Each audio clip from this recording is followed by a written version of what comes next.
Dia Din, manisnya bisnis kurma gitu ya, dan biasanya ini momen yang unik gitu karena biasanya memang paling banyak dijualnya pas lagi Ramadan, karena kalau kita lihat hampir di sepanjang jalan gitu ya, kita lihat banyak toko-toko ataupun pedagang-pedagang yang menjual kurma dengan berbagai varian dan jenisnya. Yes, dan kalau kita ketahui di Jakarta sendiri pusatnya itu ada di Pasar Tanah Abang, yang kalau saya pernah lihat langsung begitu dan juga sempat tanya-tanya sama penjualnya, yang ngambil di Tanah Abang ini tuh dari berbagai daerah di Indonesia. Wah. Karena ngumpulnya di Tanah Abang yang tadi seperti disebutkan oleh jurnalis NBC Indonesia Bunga Cinka, yang di Tanah Abang ini dari Amerika, dari Iran, dari Timur Tengah, pokoknya semuanya ada di situ yang impor, karena memang kurma dari Indonesia sendiri katanya memang tidak terlalu manis dan bukan untuk dikonsumsi pada bulan Ramadan. Bahkan ada yang mau umroh itu beli kurmanya itu ya di Pasar Tanah Abang buat oleh-oleh gitu ya. Karena mungkin memang karena kumpul harga di situ. dari segi jenis atau mungkin harganya bisa jadi nggak terlalu jauh berbeda Lebih gitu ya. terjangkau buat masyarakat Indonesia begitu ya. Nah, itu tadi salah satu ide bisnis yang punya potensi cuan ya pemirsa saat Ramadan, dan dengar-dengar Sasa punya ide bisnis lain nih kayaknya. Iya, pastinya Din. Tapi lebih baik kita akan bahas nih bersama dengan financial expert CNBC Indonesia, Robertus. Kita panggil masuk yuk. Selamat datang Mas Robertus. Halo Mas Robert, apa kabarnya nih? Baik. Selamat bergabung bersama kami di studio ya. Mas Robert, kalau kita lihat momen Ramadan ini banyak banget nih para masyarakat yang tampaknya manfaatkan momen Ramadan ini bahkan dari sebelum Ramadan untuk berjualan macam-macam, karena kita tahu Ramadan tuh mulai dari fashion, makanan, sampai mungkin rental mobil nih cukup prospektif gitu. Nah, kalau pandangan Mas Robert sebenarnya apa saja sih ide bisnis yang cukup menarik nih atau mungkin bisa dikatakan lezat gitu ya cuannya di bulan Ramadan ini? Ya, saya rasa banyak sekali ya ketika bulan Ramadan. Pasti dari tahun ke tahun sebenarnya produknya sama. Hanya membedakan adalah mungkin kemasannya. Kemasannya saya lihat tadi di cuplikan jual kurma itu udah mulai bermacam-macam kemasannya. Itu juga sebenarnya bisa jadi salah satu value yang bisa dikedepankan. Namun selain itu saya rasa ada juga produk-produk kreativitas selain barang dagangan. Contohnya ucapan kartu lebaran, dan sekarang saya rasa walaupun memang ucapan kartu lebaran itu udah bisa online, tapi kan tetap ya ada Personal gitu ya, lebih personal dan sangat-sangat banyak sih sebenarnya. Kayak misalnya kartu ucapan lebaran kaligrafi misalnya, dia pakai tulis tangan sendiri atau print, dan itu udah banyak di Instagram. Misalnya Instagram seperti Ruang Produk, kemudian Maria Firly atau dan lain-lain, atau bahkan jasa foto produk yang sekarang pun sudah mulai murah sebenarnya dijual. Itu bisa membuat produk yang dijual, walaupun produknya sama kurma atau misalnya gorengan, tapi karena kemasannya beda, cara pemasarannya berbeda, pasti cuannya juga beda. Lebih menarik juga tampilannya ya. Pasti. Betul sekali. Nah, Mas Robertus, kalau kita lihat yang namanya berbisnis bukan cuma soal pas periode bulan Ramadan aja, tapi in general lah. Salah satu tantangannya adalah bagaimana mempersiapkan modal. Kira-kira kalau dari Mas Robertus sendiri melihat potensi cuan dari bulan Ramadan, bisa dibilang ini bisnis musiman lah ya Mas ya. Apa sih tips-tipsnya begitu melihat sejumlah tantangan yang ada, yakni salah satunya mengumpulkan modal yang usahanya periodenya pendek begitu? Ya, saya rasa modal bisa didapatkan dari tabungan pribadi. Itu mungkin karena melihat tenornya yang pendek sebulan atau mungkin 1,5 bulan, mungkin bisa menggunakan dana pribadi dari tabungan atau mungkin dari patungan sama pasangan, suami atau istri. Namun kalau misalnya kemudian memang membukanya memanfaatkan momentum itu besar-besaran, butuh modal besar, bisa juga manfaatkan pinjaman di bank lewat KUR, misalnya kredit usaha rakyat. Nggak cuma bank, bahkan sekarang Pegadaian pun ada KUR dengan nominal yang 10 juta gitu. Itu bisa dimanfaatkan sebenarnya untuk sebagai modal. Saya rasa di zaman saat ini bahkan modal bisa didapatkan dari bank digital atau mungkin dari e-commerce pun bisa memberikan modal ya. Saya rasa banyak sekali kemudahan untuk mendapatkan modal saat ini.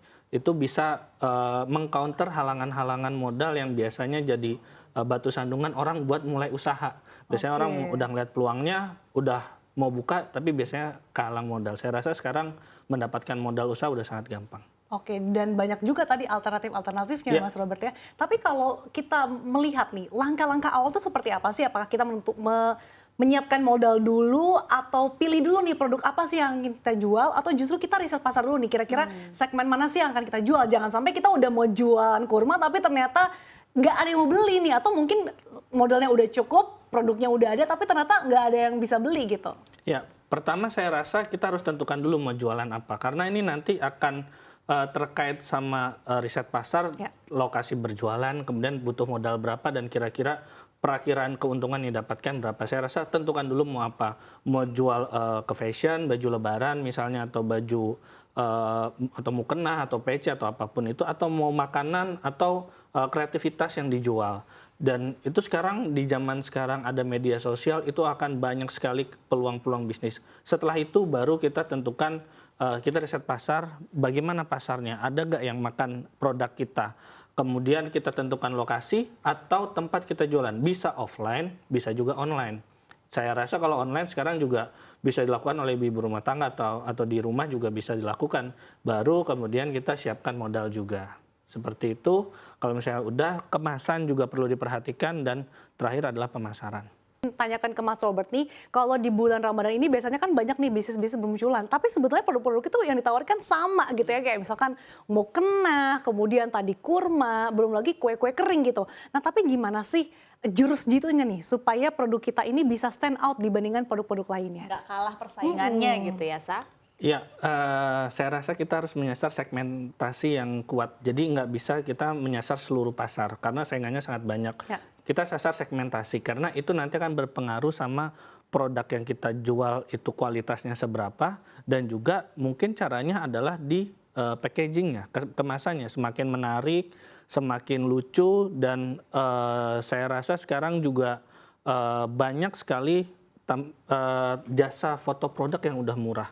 Itu mungkin bisa dimanfaatkan oleh teman-teman UMKM yang mau berjualan kue kering, yang jualan nastar. Itu udah dari tahun ke tahun pasti lebaran identik dengan nastar, banyak sekali nastar, tapi yang membedakan adalah mungkin packagingnya. Mungkin ada yang jualan nastar cuman 5 piece tapi bisa masuk kantong, atau misalnya mau jual banyak, atau bahkan sekalian dibundling menjadi hampers atau parcel. Itu sah saja, dan asal mungkin sekarang lebih ke kemasannya. Semenarik mungkin kemasannya, mungkin itu peluang untuk terjual itu akan lebih besar. Tentu saja dengan segmentasi pasar yang tepat. Kalau misalnya kita segmentasinya menengah ke atas, buatlah kemasan yang mungkin yang lebih luxury, yang lebih grande, itu akan lebih dilihat oleh mereka, kalangan-kalangan mereka. Dan mungkin soal kualitas juga nggak usah takut untuk pakai bahan-bahan kualitas, bahan baku yang kualitasnya tinggi. Dan saya rasa itu bisa menjadi salah satu pembeda dibanding pesaing yang lain. Iya. Oke, memang kuncinya ditentukan segmentasi bisnis gitu ya. Nggak bisa ini kita ambil semua segmentasi.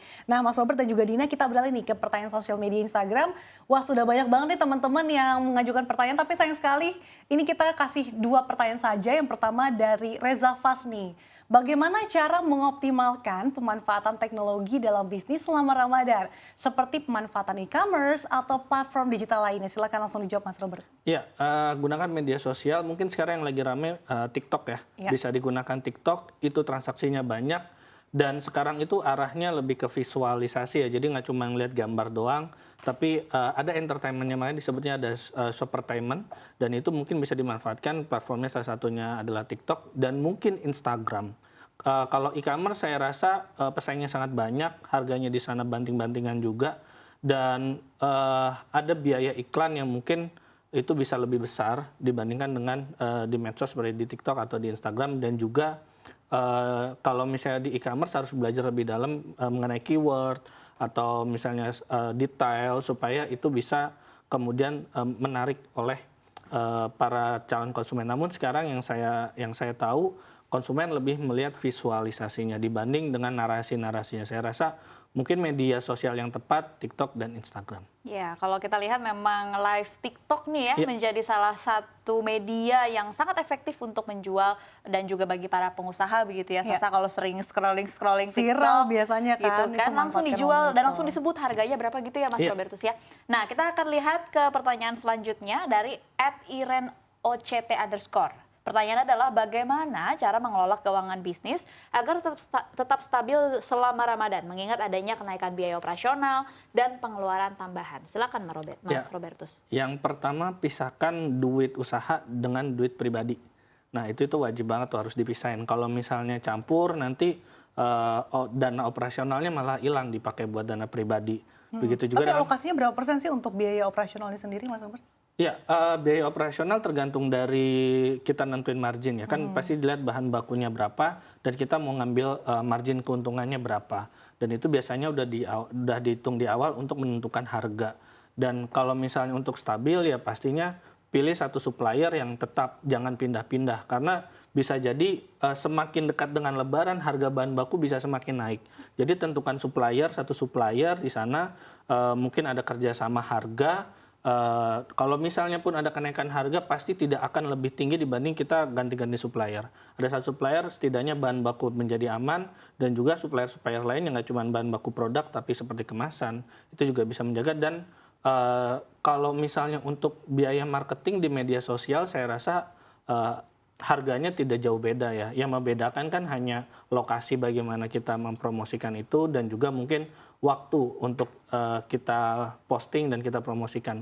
Tapi kalau misalnya kita udah menemukan supplier yang pas, yang harganya pas, saya rasa itu bisa memanage operasional kita.